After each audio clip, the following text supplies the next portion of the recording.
Na planini nad Podbočjem poklon žrtvam ustaškega pomora. Končno otroško igrišče v Trebnjem.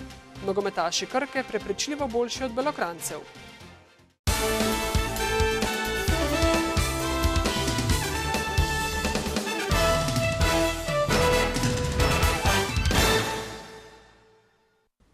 Lepo pozdravljeni. Na planini nad Podbočjem so se poklonili žrtvam ustaškega pomora leta 1942.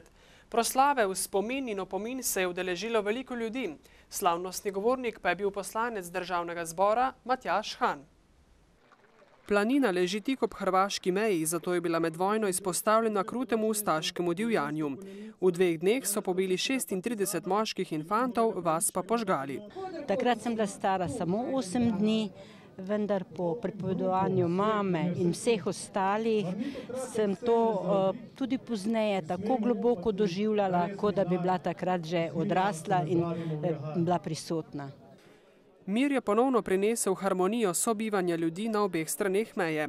Poslanec Matjaž Han je v nagovoru dejal, da slovenski narod izhaja iz vrednot tovarištva, solidarnosti in socialne pravičnosti. Danes pa je vse to na preizkušnji. A že ni prišel čas, da kot neomajno sprejmemo dejstvo, da si je slovenski narod samo s partizanskim borom in odporom v 2. svetovni vojni izboril močne državniške temelje in da smo na teh temeljih lahko v 90. letih postavili neodvisno in samostojno Republiko Slovenijo. Planina je sinonim za nezlomljiv slovenski duh in složnost, ko je bilo treba graditi domovino.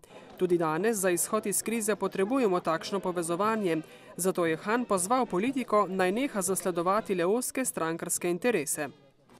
Na jutrišnji dan pred 68 leti so z partizanskega letališča na Otoku pri Metliki poletela letala, ki so v svobodo v zavezniško bazo v italijanskem Bariju prepeljala več kot 100 zavezniških vojnih ujetnikov, ki so jih partizani rešili iz ujetništva na Štajerskem in s pomočjo lokalnega prebivalstva prepeljali v Belo krajino. Na Otoku pri Metliki so se spomnili te mednarodne poti zavezništva, ki so jo po knjigi enega izmed rešenih zavezniških pilotov poimenovali Vranov let v svobodo. V imenu ujetnikov britanske vojske, ki ste jim pomagali na prostost, se vam srčno zahvaljujem za vašo hrabrost in za vašo odločenost ohraniti v spominu ta primer britansko-slovesnega prijateljstva. Prijateljstvo, zgrajeno med Slovenijo in Veliko Britanijo v hudih časih 2. svetovne vojne, nas zavezuje k skupnemu ustvarjanju boljšega sveta, je še dejal britanski veleposlanik. Spominska prireditev na Otoku, ki so jo prvič pripravili lani, pa ne pričale o prijateljstvu med narodi, je tudi spomin in opomin našim zanamcem, da vedo, kaj se je takrat tukaj dogajalo in kaj je Bela krajina pomenila v 2. svetovni vojni. To srečanje na partizanskem letališču, s katerega so med vojno na Varno prepeljali 2000 otrok, žena in starejših, v zavezniške bolnišnice pa 1500 ranjenih partizanov je nujno potrebno, pravi Albina Tošeska. Nujno potrebno je pa posebej še v tem času, ki je marsikdo resnico drugače obrača. Naša dolžnost je, da zagovarjamo resnico in ohranjamo spomin na del naše zgodovine, na katerega smo lahko upravičeno ponosni, še dodaja Tošeska. Otroci vseh starosti so v Trebnjem le prišli do svojega igrišča. Otroško igrišče Jurčkov gozd, ki se razteza kar na 10 000 kvadratnih metrih, sicer lahko že nekaj časa uporabljajo. Zdaj pa so ga v tamkajšnji krajevni skupnosti tudi uradno predali namenu. Zamisel o otroškem igrišču se je porodila že pred 10 leti, ko je svetu krajevne skupnosti predsedoval Marjan Karmel. Potem smo skupaj s pomočjo občine Trebnje in gospo Marijo Starc, ki je zelo nam pomagala, pridobila to zemljišče od sklada kmetijskih zemljišč, da se je prepisalo občino kot lastnika in potem se je v naslednjem mandatnem obdobju v času gospoda Petra Agniča začel pridobivati gradbeno dovoljenje. Igrišče, ki so ga uredili v gozdu, so dokončali v tem mandatu. Nekaj posebnega pa je tudi zato, ker so igrala narejena iz lesa. Tukaj imamo 80 igral. Njihova nabavna cena in postavitev je znašala okrog 85 000 evrov. Igrala so pa za 3 sklope, najmlajše, malo starejše in tudi odrasle. Samo tam daj se napačno igrala, pa se tam dol najraje pa igram. Jaz pa rada se tudi tam dol igram, pa tukaj mi je najbolj všeč. Jaz hodim od 2. razreda, najgraj se tam dal. Igrišče je sicer odprto ves čas, z bližnjim sosedom pa so dogovorjeni, da skrbi za red in čistočo. Imamo že prve stanovalce tukaj, to so veverice in tem pozivam vse otroke, ki pridejo sem, če jim doma ostane kakšen lešnik ali oreh, da jih hranimo, da bojo tudi tukaj ostale. Letos sicer mineva 20 let, odkar je Trebnje postalo mesto. Odprtje Jurčkovega gozda pa sodi v sklop dogodkov ob tem jubileju. Na festivalu Stična mladih, tokrat že 31. po vrsti, se je izbralo nekaj več kot 5000 udeležencev. Mladinski festival z najdaljšo tradicijo je tokrat potekal pod geslom Veselite se v Gospodu zmeraj. Organizatorji želijo prek festivala doseči 3 stvari. Prva je ta, da mladi izkusijo skupnost, povezanost in prijateljstvo. Drugo je, da doživijo ob programu, delavnicah, različnih oblikah druženja bližino Boga. In tretja stvar, ki nam je zelo pomembna, je pa ta, da to izkustvo lahko živijo tudi v svojem vsakdanjem okolju. Kot sem že rekel, na vsakem koraku slišimo same problemi, same krize, tu pa najdejo mladi ravno v Jezusu Kristusu in povezanosti z njim, to se pravi moče naše vere, resnično odgovor in tudi motivacijo za alternativo, za drugačen način življenja, s tem pa tudi za svetlo prihodnost nas in tisti, ki prihajajo za nami. Za mlade so pripravili bogat program in različne delavnice. Leče nas to, da nas je večina tudi animatorjev in je v Stični pač prijetno, ko si lahko ti animiran enkrat po dolgem času in ne samo da druge animiraš ves čas. Pa tudi ta vsa množica okoli, ne pa vsi mladi, to je pač neka druga energija. To doma, ko sem tako zvedel, ker takrat nisem bil še dovolj star za take stvari. Smo se nam prišli čistiti. Stična mladih sicer ni enodnevni dogodek, je projekt, ki ga več kot 250 mladih prostovoljcev pripravlja skozi vse leto.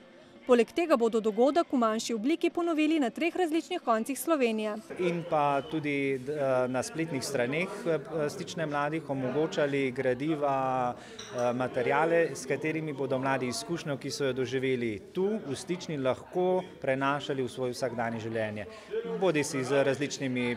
Letošnja novost je bil prispevek za organizacijo. 20% zbranega denarja bodo namenili za pomoč 6 družinam v stiski.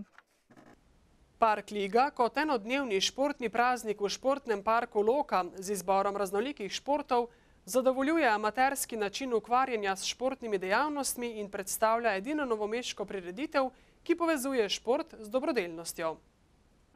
Prireditev že vrsto let zapovrstjo prireja Društvo novomeških študentov, letos pa jim žal ni uspelo izpeljati programa v celoti.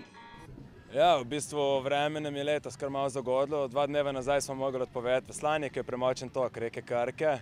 Danes pa zjutraj, v bistvu, ko smo prišli postavljati, je še dež padal, tako da so mogli te ekipne športe, košarko, odbojko pa nogomet odpovedati. Najverjetneje bomo pač naredili nek nadomestni termin, sem se moramo še z ostalimi temi športnimi društvi slišati. Vsakoletni vrhunec predstavlja Park Tek, kjer se na 10-kilometrski progi pomerijo tekači vseh starosti.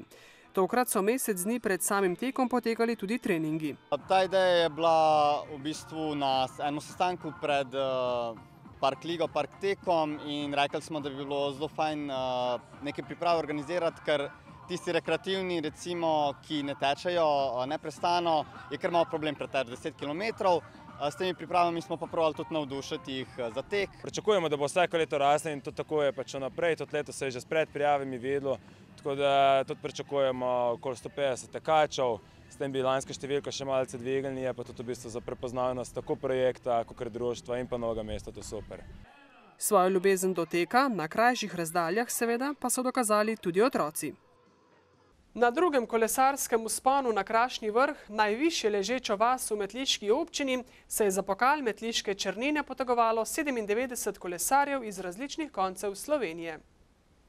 Na 9,5 km dolgo pot so krenili v središču Metlike, tekmovanje pa se je začelo na letečem startu pri odcepu za Slamno vas. Skoraj 8 km dolg vzpon na Krašni vrh z višinsko razliko 290 metrov je s časom 17 minut in 25 sekund prvi prevozil Primož Roglič iz kolesarskega društva Rog, ki pravi, da je proga kar težka. Je težka, mislim, zato kogar je najtežji del na koncu, tako da ponavadi vsi utrujeni pridejo tja. Težko je, no, ni lahko, če bi rekel, da enostavno ni.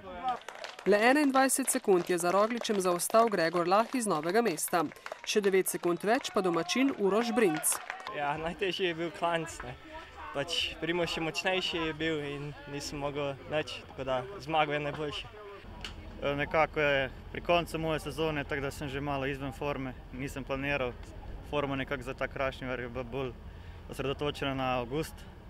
Tako da sem že izčrpan dosti, da ni ostalo kaj dosti še energije za domačo dirko. Med ženskami je klance najhitreje premagala Alenka Novak iz kluba Polet Garmin, ki je za pot potrebovala 20 minut in 54 sekund. Na drugo mesto se je uvrstila lanskoletna zmagovalka Vida Cegler iz Ivančne Gorice.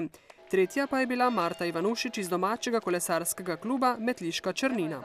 Ja, vsekakor zelo lep vzpon, zelo lep. Ja. In zelo dobra organizacija.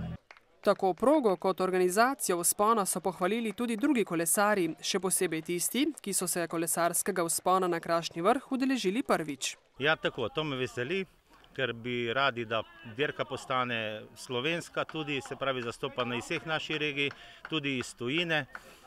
Letos pogrešamo kolesarje iz sosednje Hrvaške, ker imajo oni svojo dirko, ampak so obljubili, da naslednja leta pridejo. V drugem krogu prve NLB Leasing lige so se dolenjska in posavska rokometna moštva dobro odrezala. Sevničani so v domači dvorani s 24-23 ugnali Ormožane, Krkaši so bili z enakim izidom boljši od Izolanov, Krško in Ribnica sta se razšla z neodločenim izidom 33-33. V Trebnjem pa sta se pomerila domači Trimo in Grosupeljski Sviš. Prve zmage v letošnji sezoni so se s 34-29 veselili Trebanci. Prvi polčas je minil predvsem v znamenju gostov, ob koncu pa so Trebanci le zaigrali bolje ter na odmor odšli s prednostjo 2 zadetkov pri izidu 16-14. Trimovci so v nadaljevanju stisnili plin, povedli tudi z 9 zadetki ter srečanje mirno pripeljali k koncu. Igrali smo malo v krču, verjetno še posledica slabo odigrane tekme v Ribnici.